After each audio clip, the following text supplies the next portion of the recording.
1 Samuel 1. Lahirnya Samuel. Ada seorang laki-laki dari Rama Taim Zofim dari pegunungan Efraim, namanya Elkana bin Yeroham bin Elihu bin Tohu bin Zuf, seorang Efraim. Orang ini mempunyai 2 istri, yang seorang bernama Hana dan yang lain bernama Penina. Penina mempunyai anak, tetapi Hana tidak.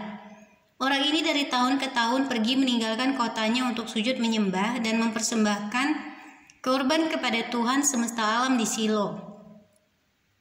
Di sana yang menjadi imam Tuhan ialah kedua anak Eli, Hofni dan Pinehas.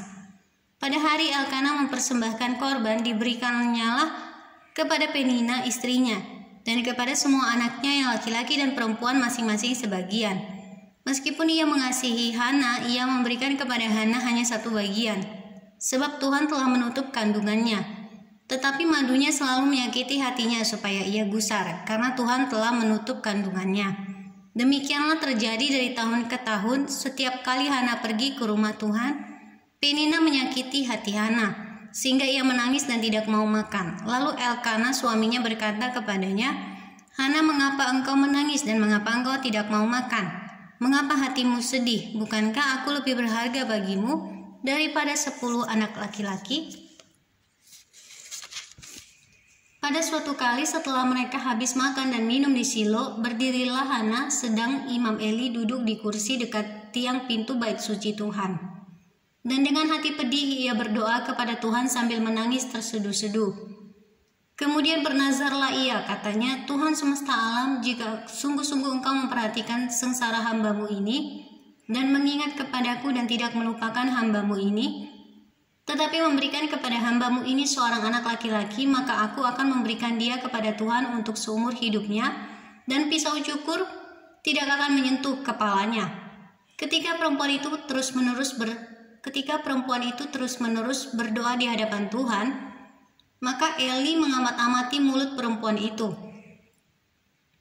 Dan karena Hana berkata-kata dalam hatinya dan hanya bibirnya saja bergerak-gerak, tetapi suaranya tidak kedengaran, maka Eli menyangka perempuan itu mabuk. Lalu kata Eli kepadanya, "Berapa lama lagi engkau berlaku sebagai orang mabuk? Lepaskanlah dirimu daripada mabukmu." Tetapi Hana menjawab, "Bukan tuanku, aku seorang perempuan yang sangat bersusah hati. Anggur ataupun minuman yang memabukkan tidak kuminum, melainkan aku mencurahkan isi hatiku di hadapan Tuhan. Janganlah anggap hambamu ini seorang perempuan dursila, sebab karena besarnya cemas dan sakit hati aku berbicara demikian lama."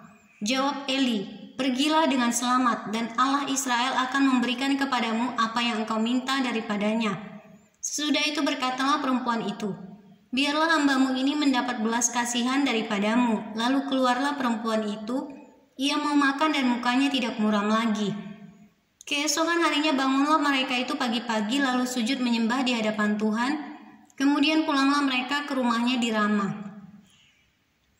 Ketika Elkana bersetubuh dengan Hana, istrinya, Tuhan ingat kepadanya. Maka setahun kemudian mengandunglah Hana dan melahirkan seorang anak laki-laki. Ia menamai anak itu Samuel, sebab katanya, "Aku telah memintanya daripada Tuhan."